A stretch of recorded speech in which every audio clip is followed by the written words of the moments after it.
Deseo que el amor de Dios, que la paz de su Hijo y la comunión del Espíritu Santo sea con todos ustedes que están escuchando este mensaje de la Palabra de Dios. Hace unos años nació en mí la inquietud por conocer lo que las Sagradas Escrituras dicen sobre el aborto provocado o intencionado, y después de examinar detenidamente durante semanas el tema mencionado, hallé con cierto asombro una abundante y clara información sobre el acto del aborto y sobre la naturaleza de las criaturas que aún están en proceso de gestación dentro del vientre materno. Comenté el tema con creyentes con el propósito de conseguir más información y de conocer sus opiniones y actitudes ante esta importante doctrina. Y tengo que confesar que encontré un gran rechazo de muchas personas hacia mi pretensión de enseñarlo. Era un tema tabú. Todo esto me llevó a aparcar la doctrina del aborto entre mis otros apuntes y a olvidarme totalmente de ella. Pero en este tiempo he podido ver y entender varias cosas con respecto al aborto. Primero, que hay mucha ignorancia en la sociedad y en los creyentes sobre la naturaleza del aborto y cuál es la posición de Dios ante tal práctica. Segundo, que la mentalidad de la sociedad ha cambiado considerablemente en todos los conceptos y aspectos de la vida. Y con respecto a la acción de abortar, no existe excepción. Incluso el pueblo gitano, que siempre ha considerado el aborto como una gran abominación, hoy, gran parte de la juventud del mencionado pueblo, influenciado por las enseñanzas de una sociedad que está perdiendo la sensibilidad, ya no ven el aborto tan grave. Tanto es así que ya vemos cómo mujeres gitanas acuden a clínicas y otras recurren a ciertos fármacos abortivos para interrumpir el embarazo. En algunos casos, estas mujeres son animadas por sus esposos y familiares más cercanos para cometer semejante acción. Y tercero, he podido ver y entender que hay mujeres creyentes que inconscientemente y algunas conscientemente cometen tal acción. Además de lo expuesto, sé que Dios me está demandando que enseñe esta importante doctrina. Una de esas noches en las que examinaba y preparaba el tema del aborto, repentinamente comenzaron a oírse golpes débiles pero continuos en la puerta que daba al portal de mi casa. En aquellos golpes se podía intuir que quienes llamaban estaban huyendo de algo, que estaban dominados por la ansiedad y que necesitaban ayuda. Me levanté de mi cama y por la mirilla de la puerta pude ver que el portal estaba completamente lleno de diminutos bebés en pañales. Sus rostros y sus miradas reflejaban terror, angustia y desesperación. Entonces, el más cercano a la puerta me dijo: «Ángel, ábrenos la puerta y ayúdanos. Nuestras mamás nos persiguen para matarnos». Jamás podré olvidar los rostros de aquellos inocentes bebés pidiéndome socorro. Las Escrituras revelan que San Pablo el apóstol tuvo una experiencia similar. Un macedonio se le apareció en la noche en visión y le rogó: «Pablo, pasa a Macedonia y ayúdanos». Por medio de esta visión, Dios le estaba pidiendo a San Pablo que fuera a predicar la palabra de Dios a Macedonia. De la misma manera, por medio de este sueño, Dios me ha demandado que predique sobre este tema tan importante. En este estudio no toco ninguno de esos casos tan espinosos como son los embarazos por violación, los bebés con deformidades físicas o psíquicas, o el caso en el que se ha de decidir si salvar al bebé o a la madre de éste. Tan solo me limito a decir lo que las Sagradas Escrituras dicen con respecto al acto voluntario de abortar. Y si no hablo de estos casos, no es porque no lo tenga claro, sino por prudencia. Pero sé que después que escuches este estudio, y si realmente has entendido la naturaleza del aborto y lo que son las criaturas que se están formando en el vientre materno, tú también lo tendrás muy claro. Dicho todo esto, vamos a entrar de lleno al tema del aborto. Abortar significa interrumpir de forma natural o provocada el desarrollo del embrión o del feto durante el embarazo. El aborto está permitido en gran parte de los países del mundo. Concretamente lo está en 54 países, lo que supone el 61% de la población mundial. En España, aunque con ciertas limitaciones y normas, cualquier mujer, simplemente con alegar problemas psíquicos, puede interrumpir un embarazo no deseado. El número de abortos provocados en España es de unos 85.000 aproximadamente. En el mundo, durante un solo año, asciende a unos 50 millones. Pero es evidente que en estas cifras no están reconocidos los abortos clandestinos, como son los provocados en clínicas clandestinas, los abortos caseros, etc., el número de los cuales puede superar a los abortos reconocidos. Conociendo estos datos, me parece muy descarado que los gobiernos de muchos países, entre ellos España, se atrevan a decir que tenemos un problema de natalidad. Realmente el problema lo han creado ellos mismos al dar luz verde a la práctica de todo tipo de aborto. Sorprendentemente, un estudio demostró que la mayoría de las mujeres que abortan son mujeres jóvenes y solteras que quedaron embarazadas en una noche de desenfreno y mujeres casadas, aunque menos, que quedaron embarazadas como consecuencia del adulterio. Primero cometen el pecado de la fornicación o del adulterio, luego el del homicidio. Tapan un mal con otro mal mayor, un pecado con otro pecado. Ahora bien, ¿qué es lo que se está gestando en el vientre de la madre? ¿Es un mero trozo de carne o es una persona? ¿Qué dicen las Sagradas Escrituras sobre el aborto? ¿Es pecado o es algo que mantiene indiferente a Dios? Antes de dar respuesta a estas y otras importantísimas preguntas, primero vamos a explicar de forma muy resumida cómo evoluciona un embrión en el vientre materno. Proceso de gestación del embrión humano. La vida humana comienza en el momento de la misma concepción. Desde este momento hasta los 3 primeros meses de gestación se le llama embrión y desde los 3 meses hasta el nacimiento se le da el nombre de feto. A las 2 semanas de la fecundación se produce la llamada anidación del embrión en el útero y se inicia el desarrollo del sistema nervioso. A las 3 semanas de vida empieza a diferenciarse el cerebro. Aparecen esbozos de lo que serán las piernas y los brazos, y el corazón inicia ya sus latidos. Según estos datos, el corazón comienza a latir prácticamente antes de que la madre se percate de su embarazo. A las 4 semanas de gestación ya empiezan a formarse los ojos. A las 6 semanas la cabeza tiene su forma casi definitiva. El cerebro está muy desarrollado. Comienzan a formarse manos y pies, y muy pronto aparecerán las huellas dactilares, las que tendrá durante toda su vida. Las extremidades se hacen más patentes y el embrión alcanza una longitud de tan solo 3 centímetros aproximadamente. A las 8 semanas, el estómago comienza la secreción gástrica y comienzan a aparecer las uñas. A las 9 semanas, 2 meses aproximadamente, se perfecciona el funcionamiento del sistema nervioso. Ya reacciona a los estímulos y detecta sabores, pues se ha comprobado que si se endulza el líquido amniótico en el que el bebé vive nadando dentro del vientre materno, ingiere aún más, mientras que si se sala o se acidula, lo rechaza. A las 11 semanas, 2 meses y medio, la función respiratoria se inicia en el bebé y ésta se mantiene durante toda su vida intrauterina. Al final del 3er mes aparecen en la mayoría de los huesos los centros de osificación. Se produce la diferenciación de los dedos de las manos y de los pies y ya comienza a chuparse el dedo, a bostezar, a sonreír, lo que puede verse perfectamente en una ecografía. También ya se puede definir si es varón o es hembra. Con 3 meses de gestación solo mide 6 centímetros aproximadamente, pero a pesar de ser tan diminuto ya es un bebé y no, como muchos dicen, un trozo de carne, pues la mayor parte de sus órganos están completamente formados y casi todos ellos funcionarán ya en la segunda mitad de su vida intrauterina. Durante el resto del embarazo se limita esencialmente a crecer. Después del 4.º mes, el feto mide casi 15 centímetros de longitud y pesa unos 113 gramos aproximadamente. Su rostro es humano y por lo general se aprecia ya sus movimientos. Durante el 5.º y 6.º mes se cubre de un vello denominado lanuo y el cuerpo se desarrolla mucho en proporción a la cabeza. El bebé alcanza una longitud de unos 30 centímetros y pesa 624 gramos aproximadamente. Durante el 6.º mes, el feto mide cerca de 40 centímetros y ha alcanzado un peso de más de 1 kilogramo. La membrana pupilar desaparece de los ojos y los órganos se hallan tan desarrollados que el bebé ya puede ser viable fuera del útero. Un bebé que nazca en este periodo del embarazo es capaz de mover sus miembros con gran energía y de llorar con una voz débil. Durante el 8.º y 9.º mes, el feto pierde su aspecto arrugado y los dedos de las manos y de los pies ya muestran uñas bien desarrolladas. A los 9 meses, el embarazo llega a su fin. El feto ha perdido la mayor parte del vello y ya está preparado para nacer. Ha alcanzado una longitud de unos 50 centímetros y un peso aproximado de 3 kilogramos.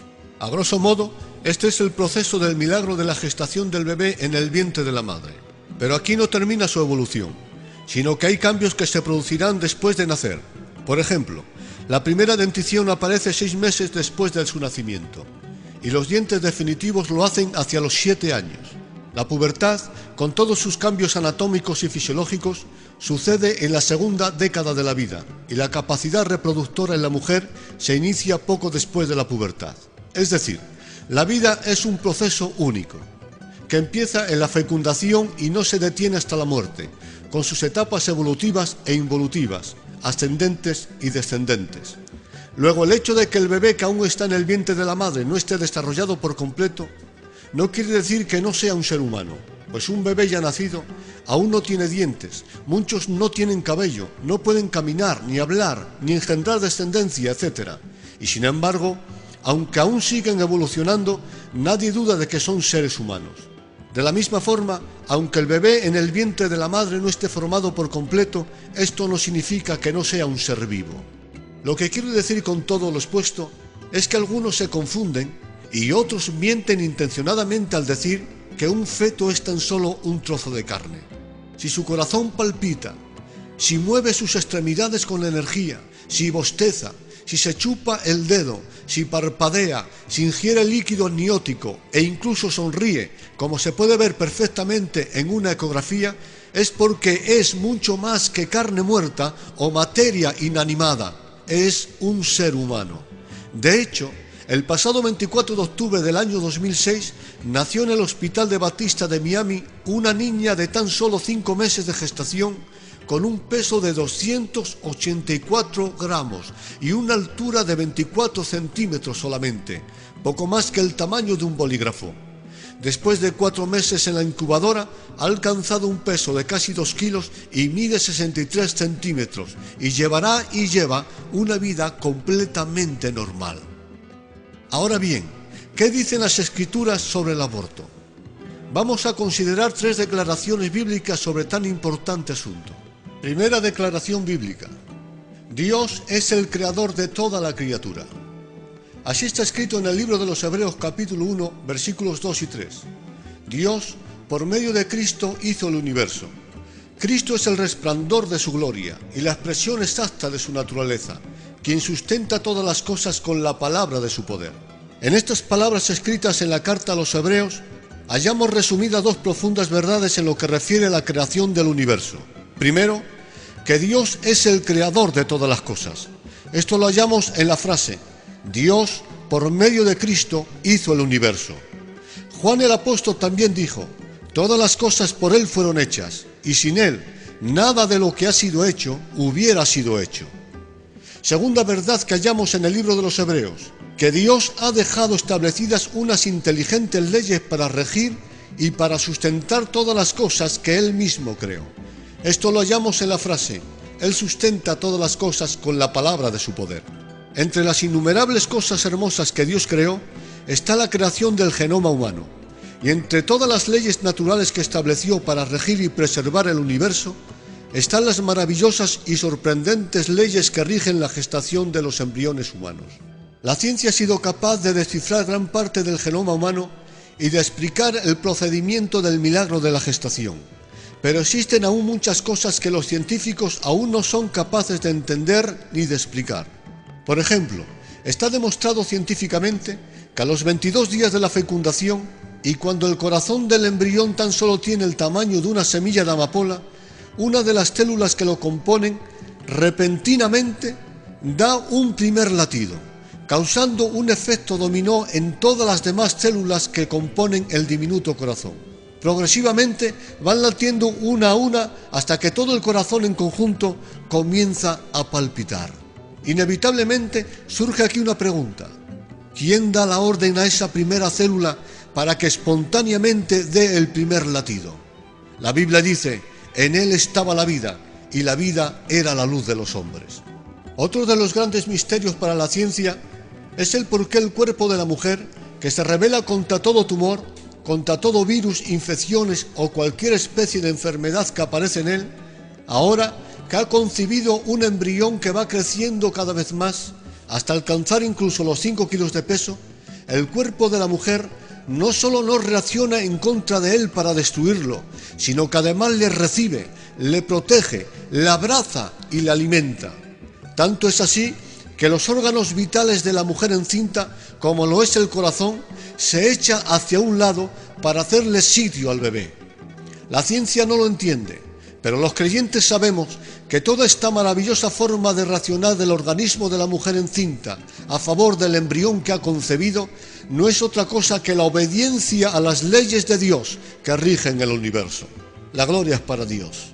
Por lo tanto, el hecho de que Dios haya establecido sabias leyes que rigen la maravilla de la fecundación y la gestación del ser humano, le convierten en el creador y dador de toda la vida humana.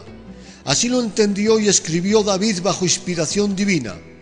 Porque tú, oh Dios, formaste mis entrañas, me entretejiste en el vientre de mi madre.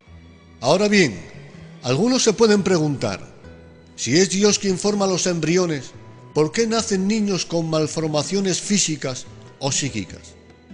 Como ya hemos dicho, Dios no interviene directamente y personalmente con sus propias manos en la formación de cada embrión, sino que lo hace a través de las leyes que Él estableció en la naturaleza. Dios creó con sus propias manos a Adán y a Eva, y en cada uno de ellos Dios implantó el maravilloso y misterioso código genético, y les dijo, creced y multiplicaos, y llenad la tierra. O sea, Dios creó una pareja perfecta con un código genético perfecto, para que la descendencia que engendraran fuera también perfecta físicamente como lo eran ellos, y convertirse así en los padres de la raza humana. Así está escrito, y de una sola sangre Dios ha hecho todo el linaje de los hombres. La revisión de Reina Valera revisada dice así, de uno solo ha hecho toda la raza de los hombres para que habiten sobre toda la faz de la tierra. La primera traducción mencionada dice que Dios creó la especie humana de una sola sangre. La segunda traducción dice de uno solo. Pero si la Biblia se hubiera escrito en este siglo, posiblemente el apóstol hubiera escrito, y de un solo genoma Dios ha hecho el linaje de los hombres. Esto corrobora lo ya expuesto anteriormente, que Dios solo creó directamente a Adán y a Eva, y de esta pareja Dios hizo toda la especie humana. Dios implantó en la sangre de Adán y de Eva el misterioso código genético para que de él surgiera toda la especie humana. Lucas también nos aclara esta verdad en el linaje del Mesías. El médico amado escribió el linaje de Jesús por el linaje de José, y lo escribió de forma ascendente, y marcó que José era hijo de Elí, Elí hijo de Matat, Matat hijo de Leví, y así continúa hasta llegar a Seth, hijo directo de Adán, el cual es la cabeza y padre de toda la especie humana. Pero Lucas termina con la siguiente frase, y Adán, hijo de Dios. Esto quiere decir que tan solo Adán es criatura directa de Dios, los demás somos descendientes de Adán. Ahora bien, Moisés, refiriéndose a la creación del universo y del hombre, dijo, y vio Dios que todo era bueno en gran manera. Esta frase quiere decir que si Adán no hubiera desobedecido a Dios, toda la descendencia de Adán y de Eva, o sea, toda la raza humana, sería perfecta físicamente. No existirían la vejez, ni la enfermedad, ni el deterioro físico, ni los abortos casuales, ni las malformaciones físicas o psíquicas, ni siquiera los fuertes dolores de parto, los cuales son consecuencia de la desobediencia del hombre. La desobediencia del hombre alteró todas aquellas cosas que Dios hizo bueno en gran manera. Provocó un cataclismo en el área moral, espiritual y físico del ser humano. Y no solo en el ser humano, sino también en la misma naturaleza, en el universo e incluso en las dimensiones espirituales. Y entre dichas cosas, el pecado también alteró el perfecto código genético humano que Dios puso en el hombre. Esta es la principal causa por la que existen las enfermedades, la vejez, la muerte física y algunas malformaciones genéticas.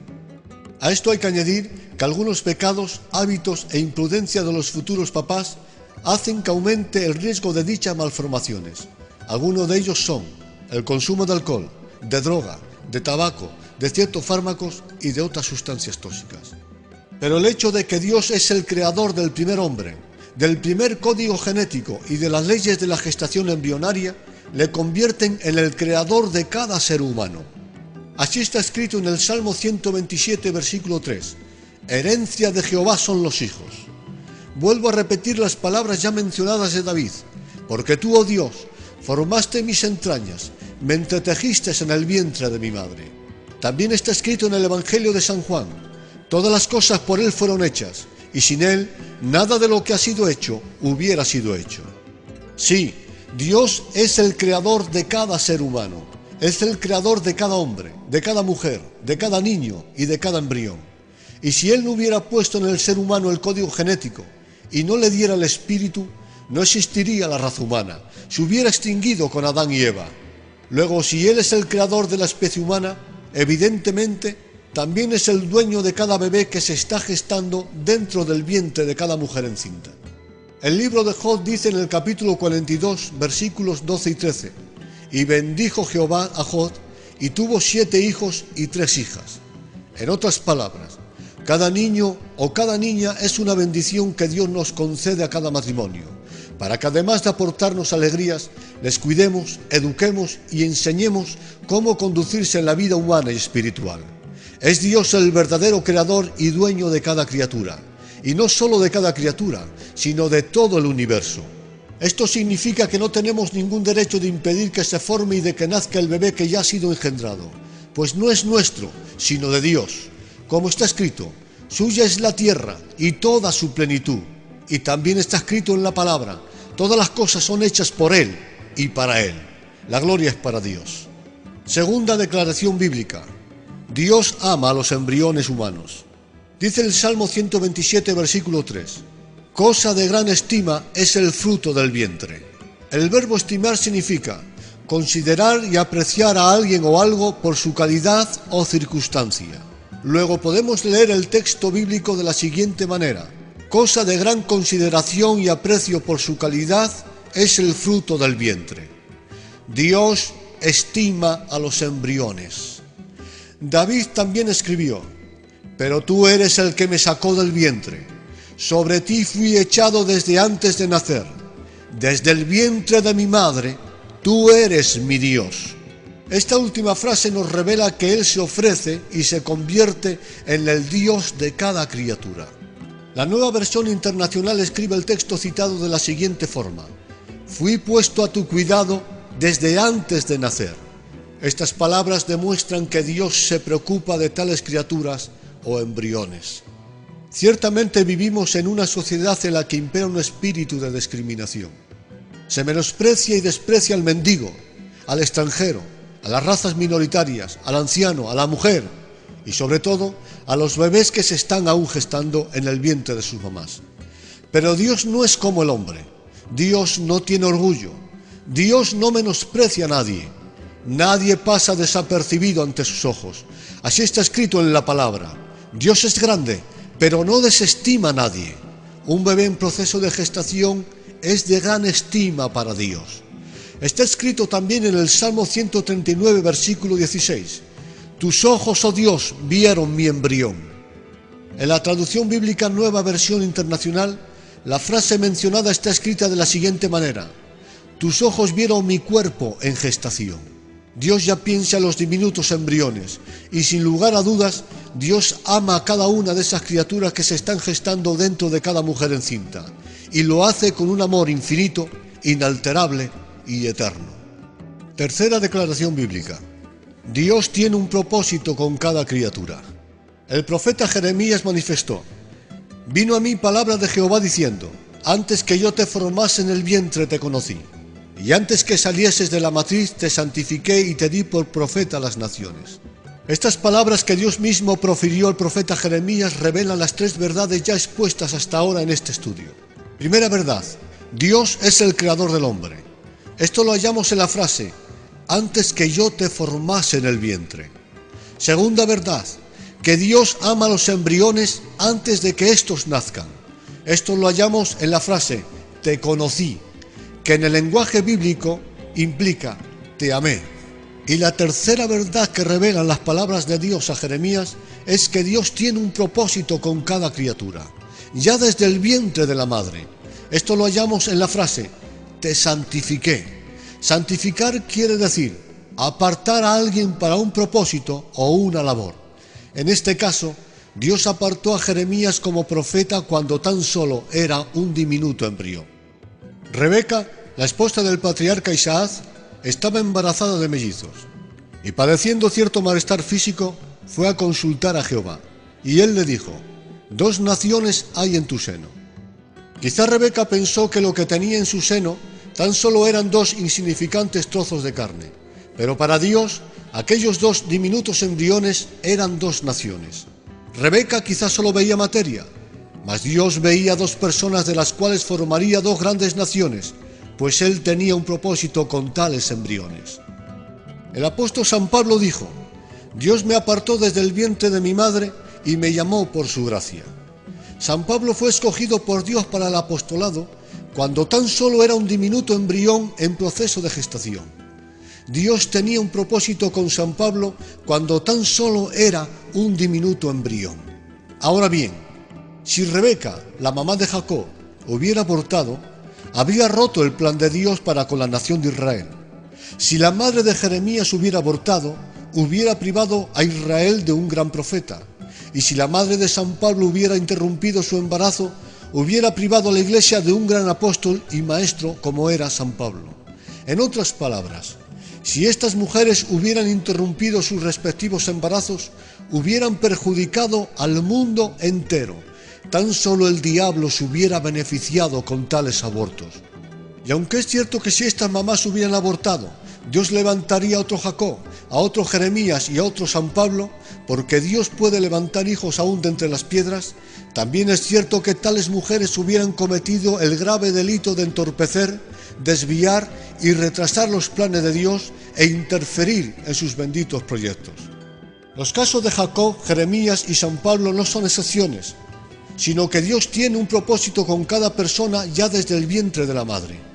Lo que para el hombre puede ser insignificante e inútil, para Dios puede ser una pieza clave en sus misteriosos planes, como lo fue aquel gusano que comió la calabacera que daba sombra a Jonás, o el simple palo con el que Eliseo hizo flotar un hacha, o la vara de Moisés con la que Dios hizo brotar agua de la peña, o el gallo que humilló al apóstol San Pedro. Nadie es insignificante para Dios. La existencia de cada ser humano, ya sea directamente o indirectamente, ha tenido y tiene cierta influencia en el mundo, o al menos en el entorno en el que cada uno se mueve. ¿Te has preguntado alguna vez cómo hubiera sido la vida de aquellos que viven a tu alrededor si tú no hubieras nacido? Yo sí me lo he preguntado, y sé que mi existencia, como la de cualquier otra persona que vive en el propósito de Dios, ha tenido y tiene cierta influencia positiva en el entorno en el que me muevo, sobre todo en las personas con las que he convivido y con las que convivo en la actualidad. Mi existencia ha cambiado conductas, ha alterado circunstancias, he influenciado en mentes y en corazones. Mi proceder y mis palabras han provocado pensamientos, sentimientos, emociones, arrepentimientos, alegrías y a veces también iras. Mi existencia ha tenido y tiene influencia en mi esposa, en mis amigos, en mis hijos, en la iglesia, en mi familia y por mis oraciones también en el mundo. Aún a ciertos ángeles de Dios les afecta mi existencia, ya que tienen la orden de velar por mi vida espiritual y física. También en el reino de las tinieblas mi existencia tiene consecuencias, pues sé que algunas veces he descubierto y frustrado los malévolos planes del maligno. Sé que el maligno me odia y que mi existencia no le conviene, y estoy seguro que a él le hubiera gustado que mi existencia se hubiera abortado. Incluso a Dios le ha afectado mi existencia, ya que mi culpa y condenación han provocado la encarnación del Verbo y su muerte en la cruz. Y no solo mi existencia es positiva y tiene efecto en el mundo, sino también la existencia de todos aquellos que viven de forma honrada y que procuran hacer bien al prójimo. Unos aportan buenas cosas desde la medicina, otros desde la abogacía, otros desde la política, otros cuidando a los más débiles, otros aportando su dinero, otros enseñando a vivir, otros visitando a los enfermos, etc. Incluso el mendigo aporta cosas positivas en el mundo, puesto que aporta la oportunidad de que los menos pobres podamos ser generosos y podamos sentir la satisfacción de haber hecho un bien y de atesorar buenas obras para la eternidad. La vida de cualquier persona puede ser positiva en la tierra si se lo propone, y sobre todo si está dentro de los planes de Dios. Por lo tanto, quien provoca un aborto está obstruyendo el plan que Dios tiene con la criatura y con su obra, y solo Dios sabe hasta qué punto perjudicando a la humanidad entera, ya que una sola persona puede cambiar una nación e incluso el mundo. Como ya hemos mencionado, un minucioso estudio revela que se practican unos 50 millones de abortos en el mundo cada año. Esto sin tener en cuenta los abortos clandestinos. Supongamos que entre los reconocidos y los clandestinos suman 100 millones de abortos por año. Luego, desde el año 1977 hasta el año 2007, el número de abortos asciende a 3.000 millones. O sea, si estas mujeres no hubieran abortado, ahora habría unos 3.000 millones de personas más en el mundo. Y yo me pregunto, si estos 3.000 millones de bebés hubieran nacido, ¿hoy el mundo sería igual? ¿Habrían influenciado de tal forma estos bebés como para cambiar el mundo y la historia? Seguramente nunca lo sabremos. Pero hay algo importante que sí sabemos, y es que Dios tiene un hermoso plan con cada individuo, con cada hombre, con cada mujer, con cada niño y con cada bebé que ahora se está gestando en el seno de cada mamá, y que provocar un aborto es alterar los benditos planes. Ahora bien, ¿qué es esa criatura que se está formando en el vientre de una mujer? ¿Es solo materia o también posee alma? ¿Es un cuerpo muerto o tiene vida propia como cualquier bebé ya nacido? Veamos lo que enseñan las Sagradas Escrituras. Leemos Eclesiastés capítulo 6 versículos 3 y 4. Dice así: si un hombre engendra 100 hijos y vive muchos años, de modo que los días de sus años son numerosos, pero su alma no se sacia de sus bienes y ni aún recibe sepultura, digo yo que un abortivo es mucho mejor que él, porque éste en vano viene. Salomón, refiriéndose al embrión, no dice esto como si de un objeto o de un trozo de carne se tratara, sino que dice este, término que se le aplica a una persona, porque un embrión o feto humano no es algo, sino alguien. El santo Job, reconociendo a Dios como su creador, dijo: tus manos me hicieron y formaron, me vestiste de carne y de piel, y me tejiste con huesos y nervios. Vida y misericordia me concediste, tu cuidado guardó mi espíritu. Libro de Job, capítulo 10. Con estas palabras, el patriarca Job nos revela dos cosas. Primero, que las criaturas poseen espíritu humano cuando aún están dentro del seno de la madre. Esto lo hallamos en las frases: vida me concediste, tu cuidado guardó mi espíritu. Y segunda verdad, que el espíritu humano está ya presente cuando aún no se ha gestado el cuerpo en toda su totalidad. Esto lo hallamos en la frase: me vestiste de carne y de piel. La carne y la piel revisten al yo humano, o sea, a la parte espiritual del hombre. Leemos en el libro de Lucas capítulo 1 versículos 31 a 44. Dice así: cuando Elizabeth escuchó la salutación de María, la criatura que estaba en su seno saltó de alegría. El bebé que saltó de alegría en el vientre de Elizabeth era Juan el Bautista, cuando tan solo era un feto de 6 meses de gestación.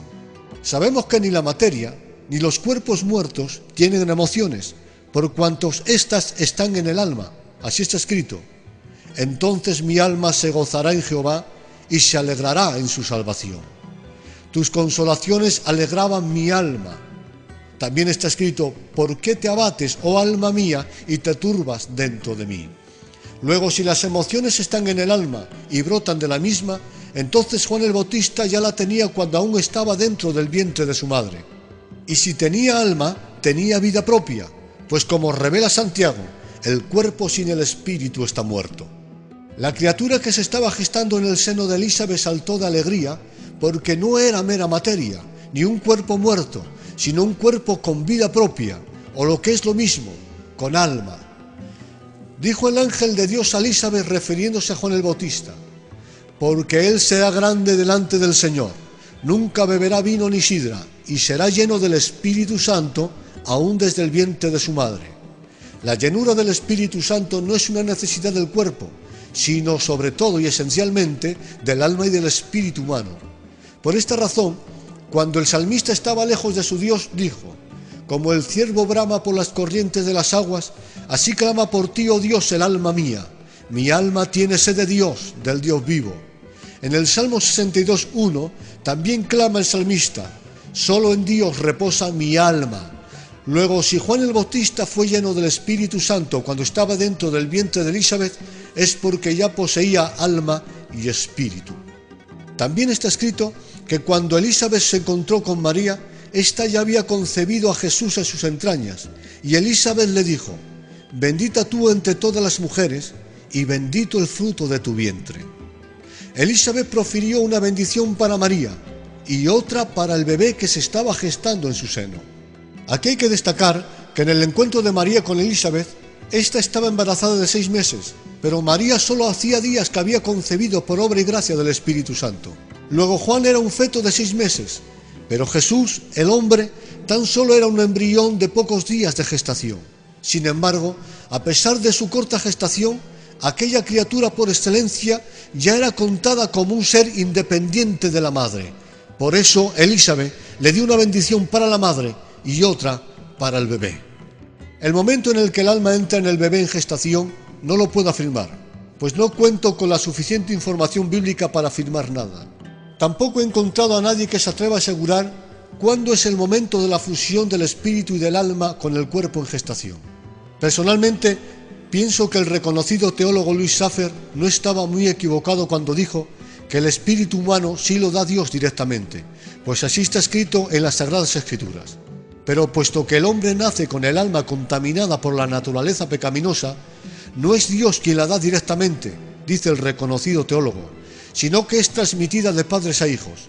Por lo tanto, si esto fuera así, como dice el prestigioso teólogo, entonces el alma ya estaría presente en el mismo momento de la concepción. Es cierto que no podemos asegurar cuándo es el momento exacto de la fusión del alma en los embriones, pero lo que sí asegura la ciencia es que el ADN de cada ser humano es absolutamente único e individual para siempre. Por lo tanto, desde el comienzo de la primera célula en adelante, existe un nuevo y totalmente diferente ser humano. Si se destruye esa célula o las que después se desarrollarán, puesto que ese ADN humano no ha existido antes ni volverá a existir otra vez, sería destruir un ser único.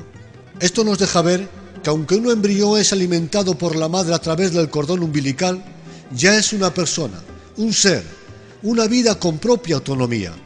Desde la fecundación tiene ya su propio patrimonio genético y su propio sistema inmunológico, diferente al de la madre, con quien mantiene una relación similar a la del astronauta dentro de la nave, la cual lo mantiene con vida.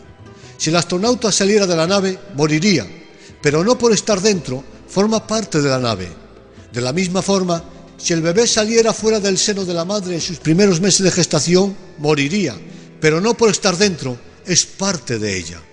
Luego, si la ciencia del ADN establece sin duda alguna que esta primera célula humana y todas las que después se forman no son parte del cuerpo de otra persona, entonces el embrión no es parte del cuerpo de la mujer.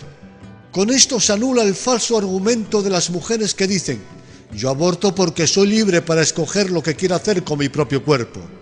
No, abortar no es desprenderse de una parte del cuerpo de la mujer, sino la destrucción de un ser vivo independiente de la madre. Ahora bien, puesto que la criatura que se está gestando en el seno de la madre tiene alma, entonces tiene vida, es un ser vivo. Por lo tanto, un aborto, ya sea casual o provocado, no es otra cosa sino la defunción o fallecimiento de una persona. Leemos para ello en el libro de Job capítulo 3, dice así: ¿por qué no morí yo en la matriz, o expiré al salir del vientre? Pues ahora estaría yo muerto.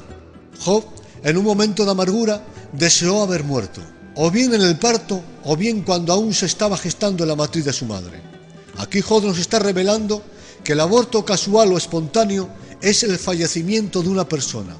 ¿Por qué no morí yo en la matriz?, dijo nuestro hermano Job.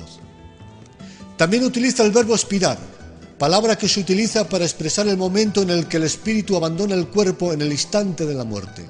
Así está escrito en el Evangelio de Lucas.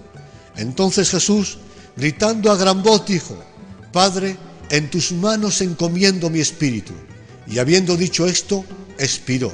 Luego una criatura en el seno de la madre expira y muere de la misma forma que lo hace una persona adulta, por cuanto posee espíritu, por cuanto tiene vida. Leemos en el libro de Jeremías capítulo 20, dice así: atención, maldito el hombre que dio la noticia a mi padre diciendo: hijo varón te ha nacido, haciendo así alegrar mucho a mi padre.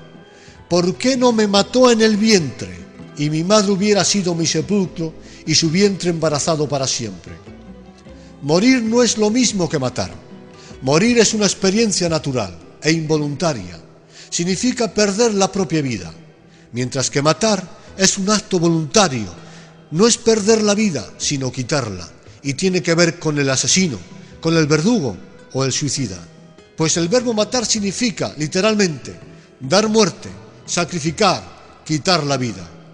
Luego, atención, Jeremías dijo: ¿por qué el hombre que dio la nueva de mi nacimiento a mi padre no me mató en el vientre? Aquí el profeta Jeremías no se está refiriendo al aborto casual o natural, sino al aborto intencionado y provocado. Luego, quien provoca un aborto comete un delito contra el santo mandamiento que dice: no matarás. Y no solamente está cometiendo un pecado, es que está destruyendo a un ser vivo. En el libro de Éxodo, capítulo 21, versículos 22 y 24, dice así: cuando algunos riñeren e hirieren a una mujer embarazada y ésta abortare, pero sin haber muerte, el culpable será multado. Mas si hubiere muerte, entonces pagará vida por vida. El texto leído es un artículo de la ley de Moisés dada a Israel. Dicho artículo fue establecido por el mismo Dios para darles protección a la mujer y a los bebés. El artículo dice que si en una riña una mujer embarazada resultara lastimada y abortara, pero no hubiera muerte, el causante de tal incidente debería pagar el daño causado de acuerdo con lo que determinaran los jueces. Pero si hubiera muerte, entonces debería pagar con su propia vida, ojo por ojo, diente por diente, en este caso, muerte por muerte. En este mandamiento hallamos que Dios da el mismo valor a la vida de un bebé no nacido como a la de un bebé ya nacido o a la de un adulto. Ahora bien, embrión o feto son los nombres que la ciencia, la medicina y la sociedad damos a los bebés que aún no han nacido. Tales nombres no son incorrectos, ya que embrión significa ser vivo. Sin embargo, la mayoría de las personas ignoran que un embrión es un ser vivo. Más bien cree que un embrión es un simple pedazo de carne sin alma y sin vida. De alguna manera, por la ignorancia que existe sobre lo que es en realidad un embrión o un feto, darles tales nombres, sin explicar el significado de ellos, es una forma de enmascarar la verdad, es una manera de restarle la gravedad que tiene el aborto. En una ocasión, una mujer decidió interrumpir su embarazo porque ya tenía varios hijos. Cuando iba a ser intervenida, una enfermera le preguntó: ¿tiene usted más hijos que este? Aquellas palabras despertaron la conciencia de aquella madre, ya que le hizo ver que aquello que iba a arrancar de su vientre no era un simple pedazo de carne, sino su propio hijo. Si en lugar de embrión o de feto se le llamara ser vivo o bebé, nuestro concepto sobre el aborto cambiaría y nuestra conciencia reaccionaría de forma bien distinta. Por ejemplo, no es lo mismo preguntarle a una mujer embarazada: ¿quiere usted desprenderse del embrión?, que preguntarle: ¿quiere usted desprenderse de este ser vivo? Seguro que no tendría el mismo efecto en la conciencia de la mujer encinta la pregunta: ¿quiere desprenderse usted del feto?, que la pregunta: ¿quiere usted desprenderse de su bebé? ¿O quiere usted matar a su hijo? Abortar no significa desprenderse de una parte del cuerpo de la mujer, como puede ser un apéndice o un riñón enfermo. Tampoco es el desprendimiento de un tumor o la amputación de una extremidad engangrenada del propio cuerpo de la mujer. Abortar es cegar una vida que es totalmente independiente de la madre, es destruir a un bebé, es un infanticidio, un asesinato. Más aún, abortar es exterminar al propio hijo. El cristianismo está en contra de todo tipo de muerte provocada, puesto que creemos que solo Dios, el dador de la vida, tiene autoridad sobre la vida humana. Los cristianos estamos en contra del suicidio, de la eutanasia, de la pena de muerte, de las guerras y de cualquier otro tipo de violencia y asesinatos. Pero me atrevo a decir que aunque todos los asesinatos son crueles e injustos, el del aborto supera a todos. Si dudas de lo que estoy diciendo, te ruego que consideres las siguientes reflexiones.